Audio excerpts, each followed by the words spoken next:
تو گندگی پیشاب پخانا کرتا تھا، ماں محبت سے اس کو صاف کرتی تھی۔ یہ محبت کا سمندر ماں کے دل میں کس نے اتارا تھا؟ تجھے رات کو خشک بستر پہ سلاتی، خود گیلے بستر پہ سوتی، یہ کس نے کرم تجھ پہ کیا؟ اس اللہ کو بھول گیا؟ یا ایھا الانسان ما غرک بربک الکریم، اس کریم رب کو بھول گیا۔ جب تو ماں کے پیٹ سے باہر نکلا تھا، تیرے تن پہ کپڑا نہ تھا، عزت دینے والا، رزق دینے والا وہ اللہ، آنکھیں دینے والا اللہ، عقل دینے والا اللہ۔ اللہ تجھے اندھا کر دیتا، اللہ تجھے بہرا بنا دیتا، اللہ تجھے لنگڑا بنا دیتا، اللہ تجھے تیرے ہاتھ اور پاؤں کو توڑ دیتا، کون تجھے دے سکتا؟ آئیے قرآن سے پوچھتے ہیں، خوشیاں دینے والا کون ہے؟ مدد کرنے والا کون ہے؟ بچانے والا کون ہے؟ قل ارأيتم ان اہلکنی اللہ ومن معی او رحمنا، اے نبی ان سے کہیے اگر اللہ عز و جل مجھے ہلاک کرے، ومن معی اور جو میرے ساتھ ہیں، ہم سب کو اگر وہ موت دے دے، ہلاک کر دے، مار دے، فمن یجیر الکافرین من عذاب علیم، اے کافروں تمہیں اللہ کے دردناک عذاب سے کون بچائے گا؟ وہ اللہ ہے جو چاہے جس پہ چاہے مصیبت اتار دے، جس کو چاہے خوشیوں سے نواز دے، وہ اللہ عز و جل ہے۔ قل هو الرحمن، کہہ دیجئے وہ اللہ ہے، خوشیاں دینے والا بھی اللہ۔ غم بھی آتے ہیں تو مالک کی طرف سے، شفائیں بھی آتی ہیں تو اللہ کی طرف سے، رزق بھی آتا ہے تو اللہ کی طرف سے۔ آمنا بہ، ہم اس اللہ پر ایمان لے کر آئے، وعلیہ توکلنا، اسی اللہ پر ہم نے بھروسہ کیا۔ ہمارے مردوں پر بھروسے نہیں ہے، ہمارے اجمیر اور حجمیر پر بھروسے نہیں ہے، ہمارے بھروسے رحمان پر ہیں، رحیم پر ہیں، عظیم پر ہیں، عزیز پر ہیں، وہ ہمارا اللہ ہے، ہمارے سارے بھروسے اس اللہ پر ہیں۔ فستعلمون من هو فی ضلال مبین، قیامت کا دن آنے والا ہے، ان قریب وہ دن آنے والا ہے، وہ گھڑی آنے والی ہے جب دودھ کا دودھ اور پانی کا پانی ہو جائے گا، تمہیں نظر آ جائے گا کہ گمراہ کون تھا۔ آج تو اہل ایمان کو تم تانے دیتے ہو، اگر کوئی توحید کی بات کرے یہ وہابی ہے، گستاخ ہے۔ قیامت کے دن یہ فیصلہ ہونے والا ہے، ہدایت پر کون تھا اور گمراہی پر کون تھا۔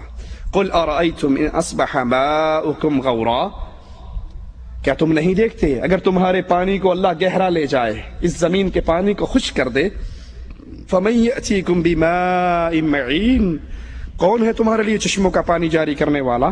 اللہ اس پانی کو سکھا دے، کون ہے تمہارے اس پانی کو باہر لانے والا؟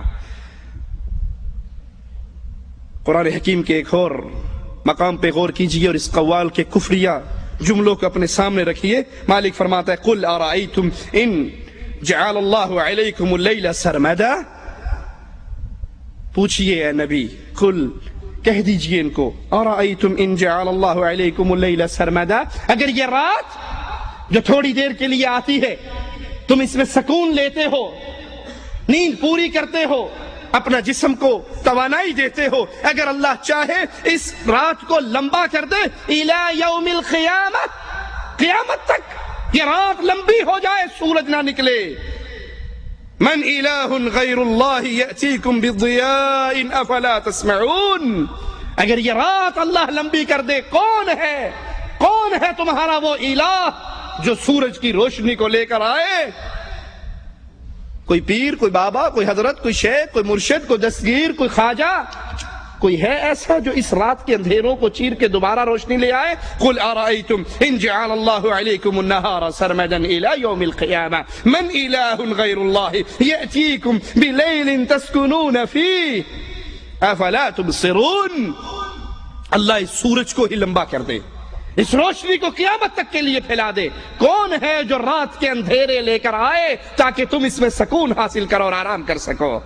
وَمِن رَحْمَتِهِ وَمِن رَحْمَتِهِ، یہ اللہ کی رحمتیں ہیں، یہ اللہ کی رحمتیں ہیں۔ بغداد والے والی پہ نظریں لگانے والوں، یہ بغداد والا بھی اللہ کی رحمتوں کا محتاج تھا،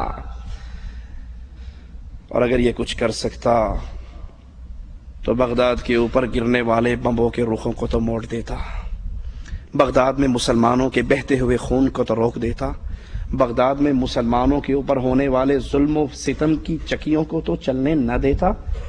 کہتے ہیں جی آپ نے نہیں ماننا، ہوئے جو گستاخ وابی، وہ جب 65 کی جنگ لگی تھی نا، انڈیا کے طیارے آئے تھے راوی کا پل توڑنے کے لیے، لاہور والی سرکار ساوا چولا پہن کے وہاں کھڑی ہو گئی تھی، اوپر سے بم گرتے تھے، وہ کیچ کر کے دریا میں ڈال دیتے تھے، ایک بھی بم پل پہ نہیں گرنے دیا اور سارا پل بیچارہ انڈیا کو شکست ہو گئی۔ ہم نے کہا جی بالکل مان لیتے ہیں سرکار آپ کی بات کی، لیکن جب 71 میں جنگ لگی تھی یہ تیرے ابے کا ختم پڑھنے گیا تھا کیا؟ تب کہاں تھا؟ جب بنگلہ دیش ٹوٹا تھا تب کہاں تھا؟ تب یہ کہاں گئے ہوئے تھے؟ کسی کی قوالی پڑھنے گئے ہوئے تھے کیا؟ تب مدد کیوں نہیں کی؟ مدد آتی ہے تو اللہ کی طرف سے، آزمائش آتی ہے تو اللہ کی طرف سے۔ وَمِن رَحْمَتِهِ جَعَلَ لَكُمُ اللَّيْلَ وَالنَّهَارَ لِتَسْكُنُوا فِيهِ وَلِتَبْتَغُوا مِن فَضْلِهِ وَلَعَلَّكُمْ تَشْكُرُونَ۔ سنو یہ اللہ کی رحمت ہے، رحمت کرنے والا اللہ ہے، یہ اللہ کی رحمت ہے جس نے تمہارے لیے رات کو سکون کے لیے بنایا، دن کو رزق کی تلاش کے لیے بنایا تاکہ تم اس اللہ کا شکر ادا کرو۔ ایک اور قوال کہتا ہے، خواجہ اجمیری کو رازق قرار دینے کی ناکام کوشش کرتے ہوئے کہتا ہے، میں سنی عقیدت والا ہوں، اے تو کیوں مجھ سے جلتا ہے، ایک میں کیا سارا زمانہ خواجہ کے در پہ پلتا ہے۔ میں سنی عقیدت والا ہوں، اے تو کیوں مجھ سے جلتا ہے، ایک میں کیا سارا زمانہ بھی میرے خواجہ کے در پہ پلتا ہے، یہاں خواجہ کا سکہ چلتا ہے، خواجہ کا سکہ چلتا ہے۔ لا حول ولا قوة الا باللہ، انا للہ و انا الیہ راجعون۔ ایک میں کیا سارا زمانہ، پوری دنیا خواجہ کے در پہ پلتی ہے، خواجہ نہ دے گا تو پھر کون دے گا؟ انا للہ و انا الیہ راجعون۔ ان ظالموں کے اس ایک کفریہ جملے پہ آسمان ٹوٹ پڑے، زمین پھٹ جائے، پہاڑ ریزہ ریزہ ہو جائیں، یہ کس طرح اللہ کی توہین کرتے ہیں اور اللہ کے ساتھ مذاق اور اٹکیلیے کرتے ہیں۔ آئیے ہم بتاتے ہیں تمہیں کہ رزق دینے والا کون ہے، اس خواجہ کو رزق کس نے دیا تھا۔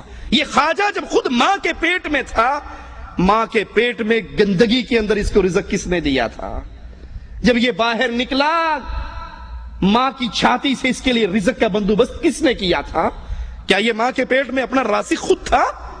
اب تو تم کہتے ہو یہ اتنی بڑی دیگ ہے خواجہ کی، چلتی رہتی ہے، لوگ کھاتے رہتے ہیں، پورا زمانہ اس سے پلتا ہے۔ آئیے قرآن ہمیں بتاتا ہے، وَمَا مِن دَابَّةٍ فِي الْأَرْضِ إِلَّا عَلَى اللَّهِ رِزْقُهَا۔ یہ خواجہ نہیں دیتا، یہ خواجہ خود منگتا ہے، فقیر ہے، یہ بابا خود سوالی تھا، یہ پیشاب و پخانے کی مجبوریوں میں پھنسا ہوا تھا، اس کی ماں اس کے لوتڑے بدلتی تھی، یہ پیشاب کرتا تھا، پخانا کرتا تھا، یہ مجبور انسان تھا، یہ ماں کے پیٹ سے نکلا، اسے بولنا نہیں آتا تھا، یہ چیخ چیخ کر رو رو کر اپنی ماں کو اپنی طرف متوجہ کیا کرتا تھا، اور اس کو رونے کا ڈھنگ بھی ہمارے اللہ نے سکھایا تھا۔ یہ داتا نہیں، یہ رزاق نہیں، بلکہ وَمَا مِن دَابَّةٍ فِي الْأَرْضِ إِلَّا عَلَى اللَّهِ رِزْقُهَا۔ زمین پہ جتنا جو کچھ ہے ان سب کا رزق وہ انسان ہے، وہ حیوان ہیں، وہ چوپائے ہیں، وہ درندے ہیں، وہ چرندے ہیں، وہ پرندے ہیں، وہ کیڑے ہیں۔ کالا سیاہ کیڑا، کالی سیاہ رات، کالے سیاہ پہاڑ کی جڑ میں چلتا ہے، اللہ اپنے عرش پر مستوی ہوتے ہوئے اس کو وہاں پر دیکھتا بھی ہے، اس کا رزق پہنچاتا بھی ہے، اس کے پاؤں کی دھمک اپنے عرش پہ سنتا بھی ہے۔ وہ اللہ رازق ہے، وہ اللہ رزاق ہے، باقی سب منگتے ہیں، باقی سب سوالی ہیں۔ وہ اللہ خود کہتا ہے، اے آدم کے بیٹے، لو اولکم و آخرکم انسکم و جنکم، تمہارے اگلے پچھلے انسان جن ایک میدان میں اکٹھے ہو کر مانگنا شروع کر دیں، جو ان کے جی میں آئے مانگ لے، میں سب کو ان کی مانگ دے دوں، عطا کر دوں، پوری کر دوں، جھولیے بھر دوں۔ میرے خزانے میں اتنی کمی نہیں آتی جتنی کمی ایک سوئی کو سمندر میں ڈال کے نکال لو، سوئی کے سمندر میں ڈالنے سے تو شاید ایک قطرہ کم ہو، لیکن رب کے خزانوں میں اتنی کمی بھی نہیں آتی۔